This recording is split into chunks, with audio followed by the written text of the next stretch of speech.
Ascent Audio, a division of Recorded Books, presents HBR's 10 Must-Reads for Business Students by Harvard Business Review, narrated by Walter Dixon and Anne Sprinkle. Publisher's Note: this audiobook has bonus material. Please contact whomever you purchased this audiobook from to request the material. Manage your work, manage your life. Zero in on what really matters. By Boris Groysberg and Robin Abrahams. Idea in brief. The problem. Senior executives in this generation feel they can't achieve balance through constant juggling, which prevents them from engaging meaningfully either at work or at home. The solution? They find that they're more focused and effective when they make deliberate choices about which opportunities to pursue in both realms. The outcome? Leaders who carefully manage their own human capital in this way maintain a higher degree of satisfaction, professionally and personally. End of Idea in Brief section.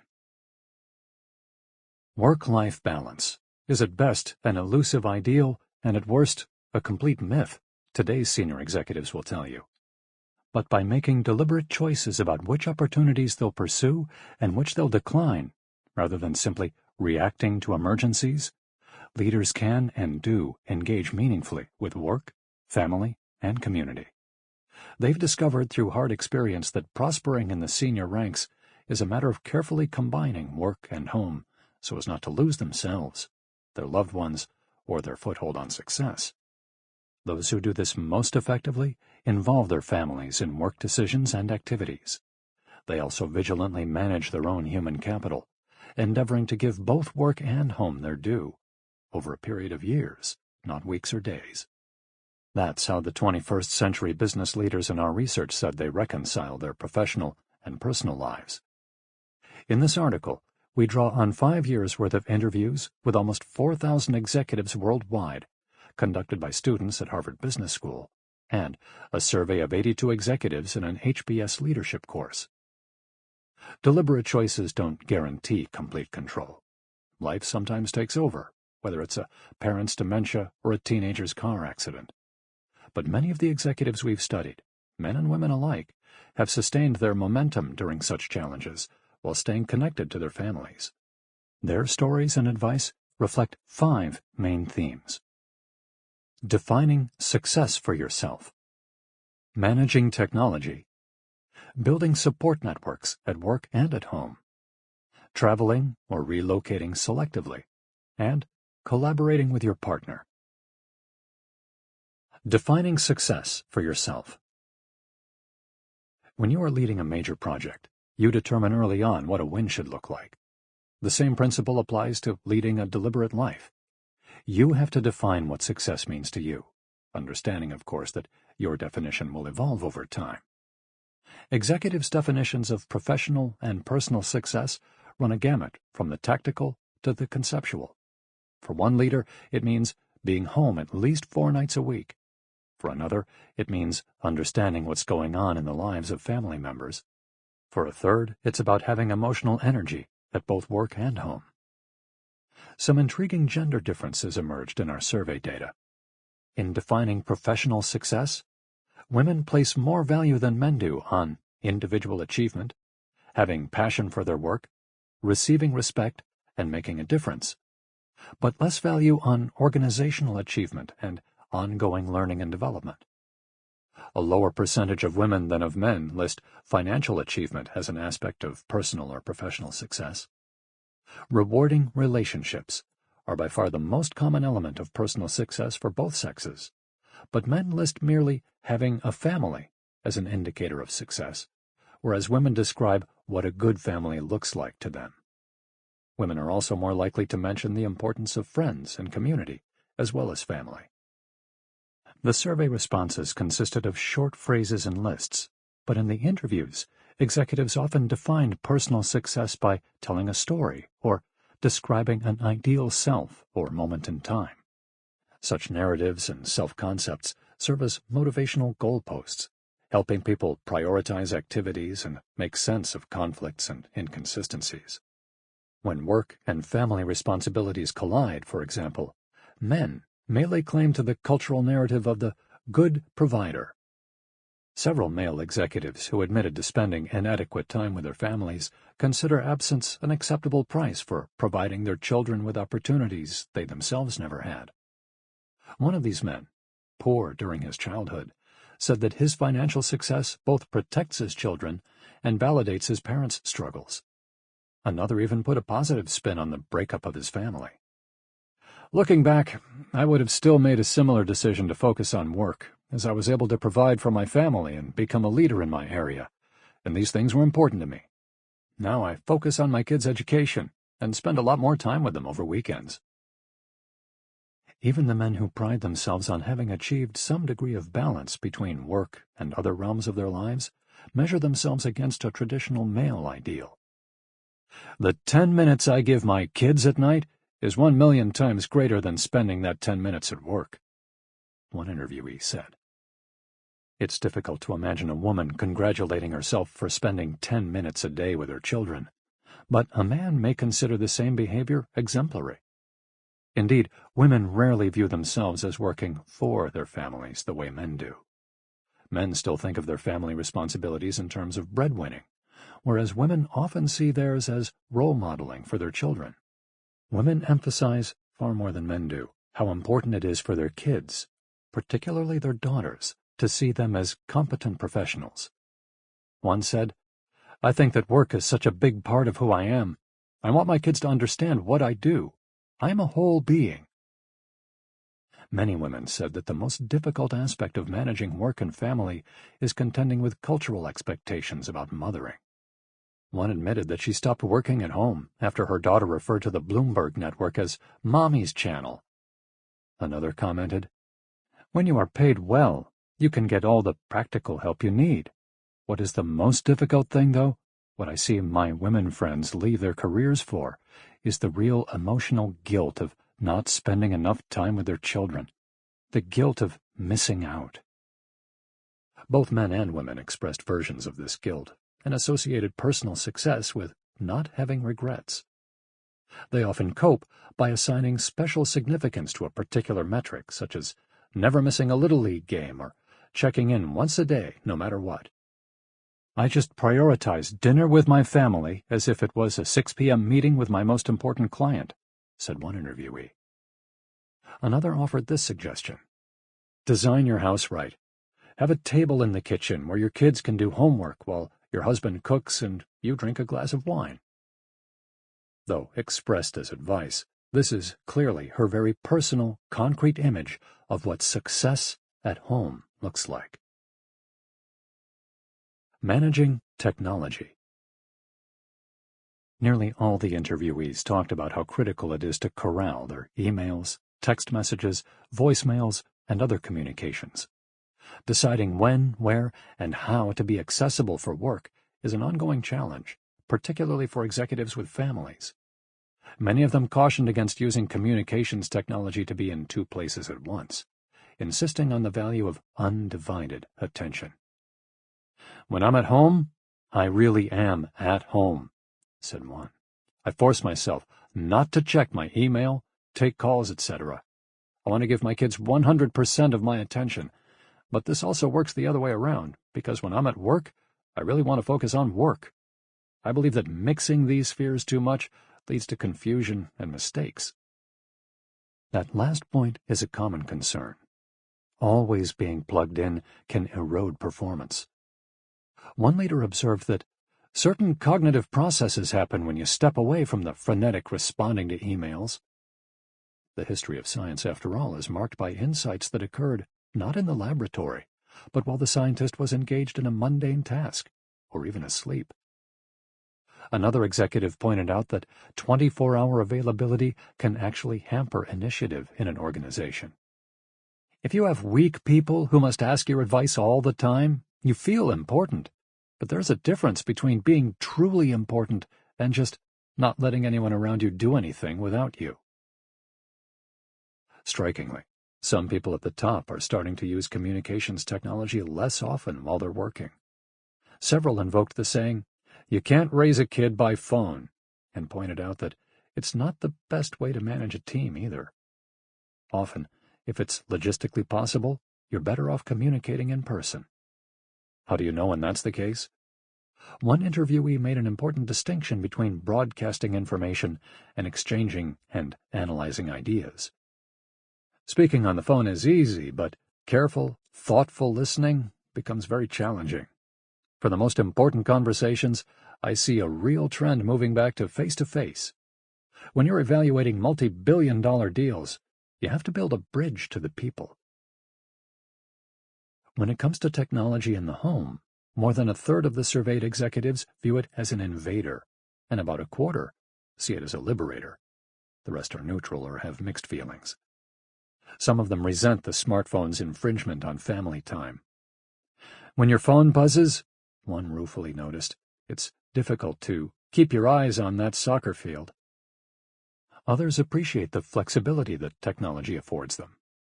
"I will probably leave here around 4 p.m. to wrangle my kids," said one participant, "but I will be back and locked into my network and emails by 8 p.m. Another participant reported, "Sometimes my kids give me a hard time about being on my BlackBerry at the dinner table, but I tell them that my BlackBerry is what enables me to be home with them." Both camps, those who hate being plugged in and those who love it, acknowledged that executives must learn to manage communications technology wisely. Overall, they view it as a good servant, but a bad master. Their advice in this area is quite consistent. Make yourself available, but not too available to your team. Be honest with yourself about how much you can multitask. Build relationships and trust through FaceTime, and keep your inbox under control. Building support networks. Across the board, senior executives insisted that managing family and professional life requires a strong network of behind-the-scenes supporters. Absent a primary caregiver who stays at home, they see paid help or assistance from extended family as a necessity. The women in our sample are adamant about this. One said, "We hire people to do the more tactical things, groceries, cooking, helping the children dress, so that we can be there for the most important things." Even interviewees without children said they needed support at home when they became responsible for aging parents or suffered their own health problems. Emotional support is equally essential. Like anyone else, executives occasionally need to vent when they're dealing with something crazy or irritating at work, and friends and family are a safer audience than colleagues. Sometimes leaders also turn to their personal networks for a fresh perspective on a problem or a decision, because members of their teams don't always have the distance to be objective. Support at work matters too. Trusted colleagues serve as valuable sounding boards, and many leaders reported that health crises, their own or family members, might have derailed their careers if not for compassionate bosses and coworkers. The unexpected can waylay even the most carefully planned career. "When you're young, you think you can control everything," one interviewee said, "but you can't." Executives told stories about heart attacks, cancer, and parents in need of care.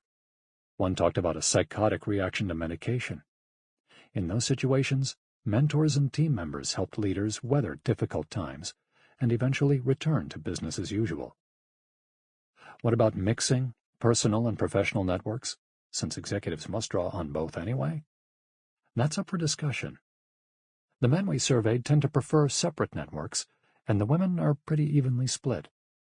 Interviewees who favor integration said it's a relief to be the same person in all contexts, and natural to form friendships at work, where they spend most of their time. Those who separate their work lives from their private lives have many reasons for doing so. Some seek novelty and a counterbalance to work. If all of your socializing centers around your work life, you tend to experience an ever-decreasing circle of influence and ideas, one pointed out. Others want to protect their personal relationships from the churn of the workplace. Many women keep their networks separate for fear of harming their image. Some never mention their families at work because they don't want to appear unprofessional. A few female executives won't discuss their careers or even mention that they have jobs in conversations outside work. But again, Not all women reported such conflict between their professional and personal selves, and several suggested that the tide is turning. One pointed out, "The more women have come into the workplace, the more I talk about my children." Traveling or relocating selectively. Discussions about work-life balance usually focus on managing time, but it's also critical to manage your location, and more broadly, your role in the global economy. When leaders decide whether to travel or relocate, internationally or domestically, their home lives play a huge part. That's why many of them believe in acquiring global experience and racking up travel miles while they're young and unencumbered. Of those surveyed, 32% said they had turned down an international assignment because they did not want to relocate their families, and 28% said they had done so to protect their marriages. Several executives told stories about getting sidetracked or derailed in their careers because a partner or spouse needed to relocate. Of course, travel becomes even trickier with children. Many women reported cutting back on business trips after having children, and several executives of both sexes said they had refused to relocate when their children were adolescents. When children are very young, they're more mobile, one explained, but once they're 12 or 13, they want to be in one place. Female executives are less likely than men to be offered or accept international assignments, in part because of family responsibilities, but also because of the restrictive gender roles in certain cultures or perceptions that they are unwilling to relocate. Our survey results, from a well-traveled sample, jibe with student interviews' qualitative findings.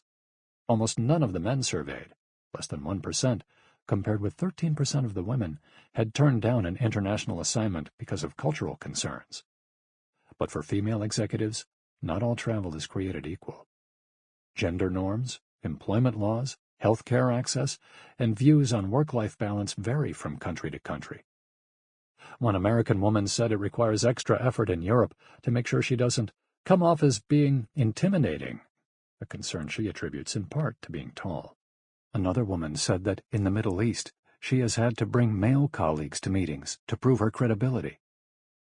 Though women in particular have such difficulties, international assignments are not easy for anyone, and they may simply not be worth it for many executives. Members of both sexes have built gratifying careers while grounding themselves in a particular country, or even city. However, if travel is undesirable, ambitious young executives should decide so early on. That way they can avoid getting trapped in an industry that doesn't mesh with their geographic preferences, and give themselves time to find ways other than travel to signal open-mindedness, sophistication, skill diversity, and willingness to go above and beyond. Several executives noted that international experience is often viewed as a sign of those personal attributes. International experience can be helpful, one executive observed, but it's just as important to have had exposure across the business lines.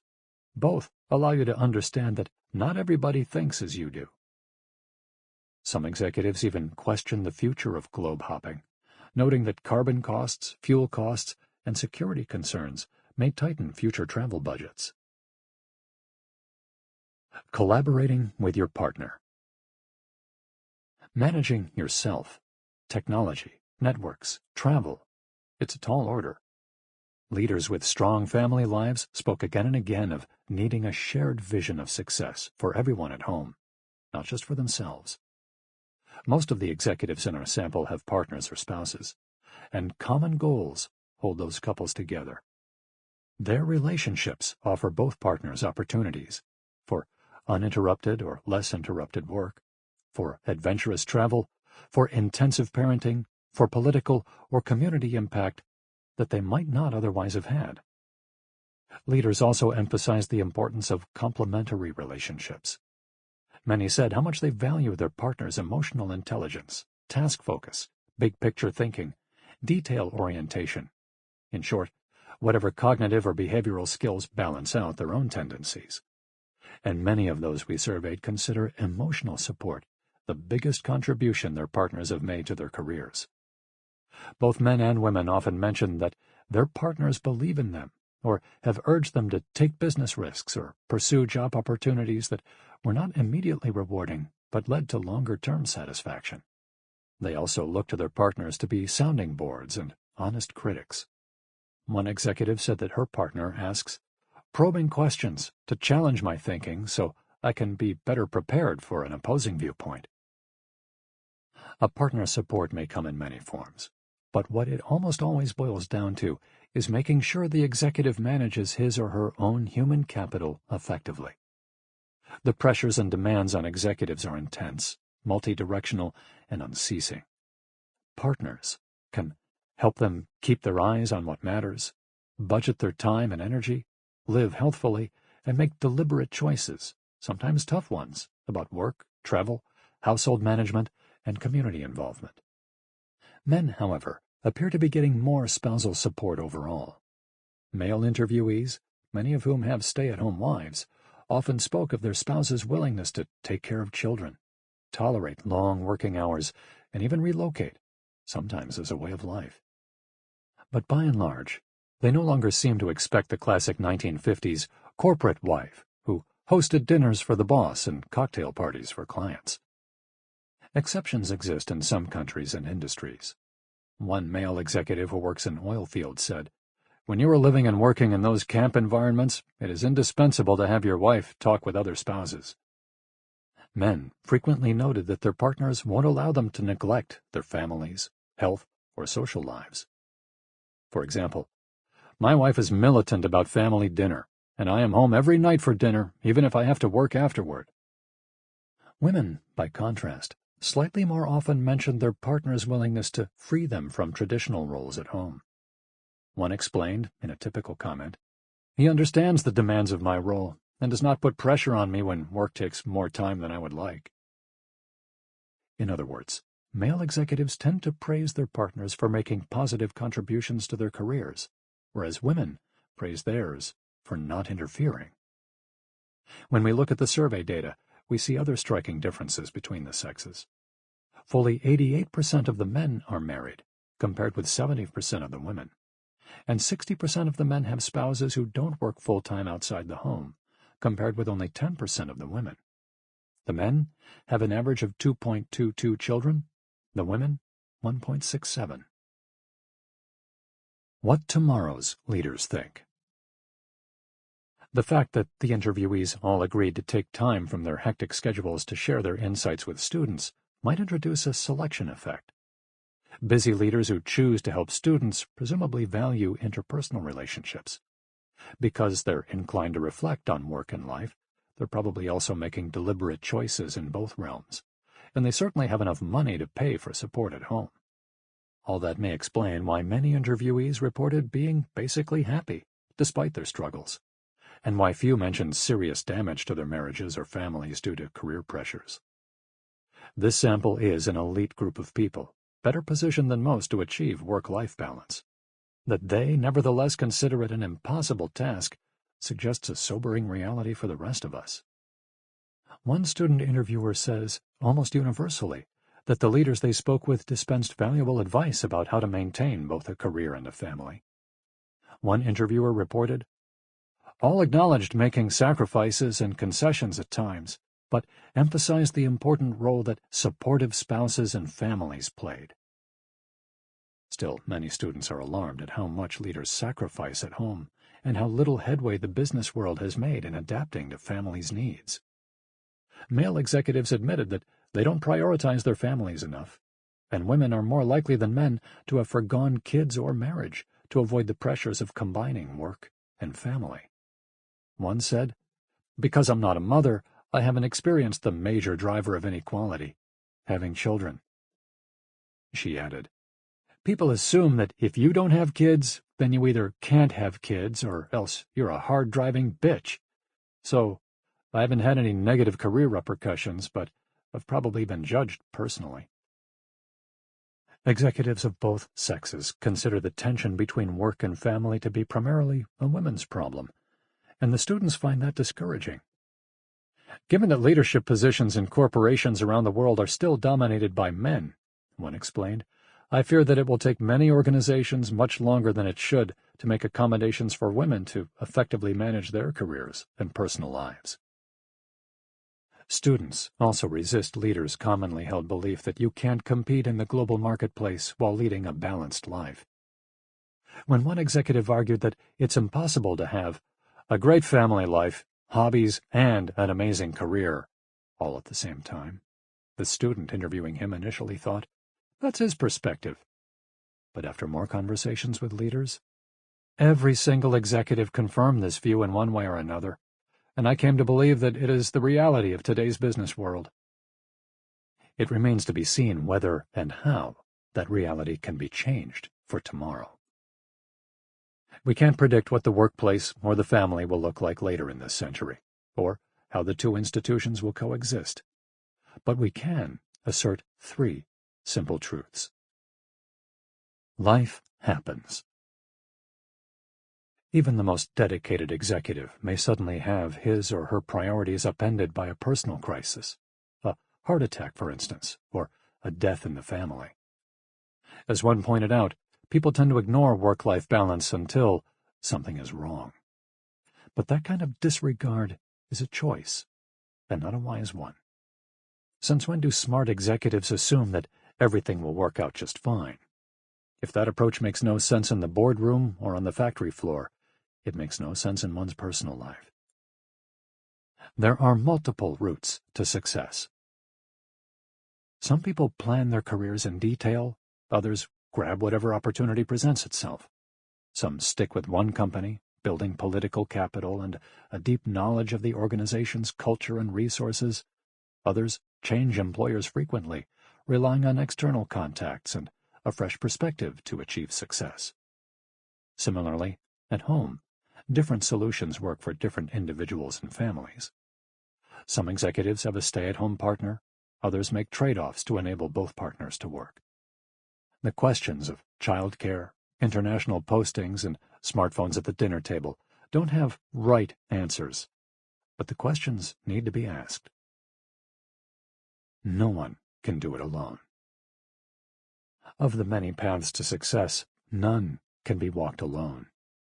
A support network is crucial, both at and outside work, and members of that network must get their needs met too. In pursuit of rich professional and personal lives, men and women will surely continue to face tough decisions about where to concentrate their efforts. Our research suggests that earnestly trying to focus is what will see them through. About the research.